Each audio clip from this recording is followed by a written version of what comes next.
All right, so you want to make Enter the Gungeon a little bit easier. You want to get a little bit more hearts or more armor. This is how you do it.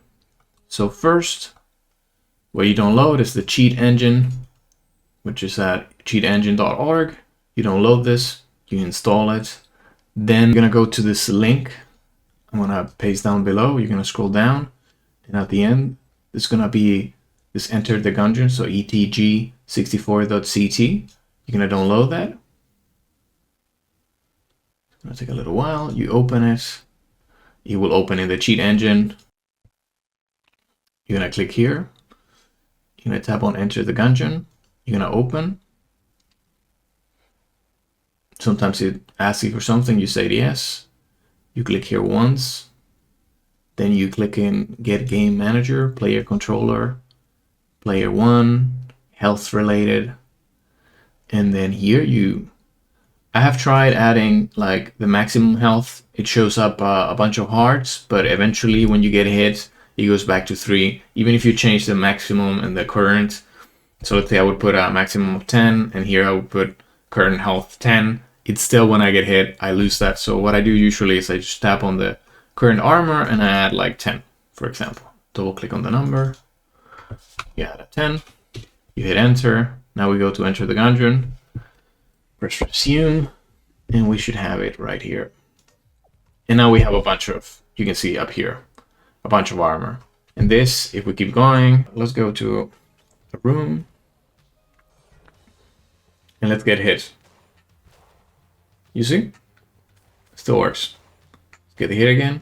I lose another armor, and it works. Just to show you what happened, let's do the, let's see if I can crash it or not. If we put the maximum health to, let's say, 6, and then current health to 6.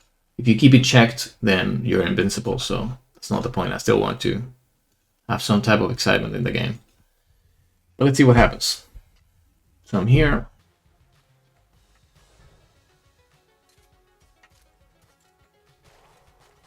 You see it reverts back to 3.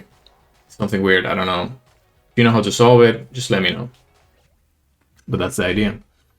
And that's pretty much it. Here, there's like a whole bunch of other stuff that you can do. You can get items, you can get weapons. I'm just scratching the surface. So big shout out to the one who created this, the user.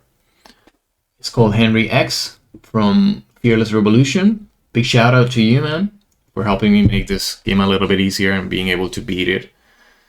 People say, hey, it's cheating, whatever. Yeah, who cares? It's just, I don't have 150 hours to finish this game. I just want to have some fun. So if you do too, go ahead. Again, only thing you have to do is just install the cheat engine, download this, install it, then download the cheat table, which is right here, this etg64.ct. You open it and just follow the same stuff that I've done. First, you attach the process here, click yes when it asks you, and then just hit on the Get Game Manager, Player Controller, Player 1, Health Related, and then change the current armor to whatever you want. And if you want to be invincible, you can change the can't take damage, but to me that's like going too far. And you can also change the currency, you can get keys, you can do whatever you want, whatever you need. Especially for the secret levels and stuff like that. If you want to add the crest to put, I think this is the thing that you put on the altar and all the other stuff. But yeah. All right. So take care. Have a good one. Bye-bye.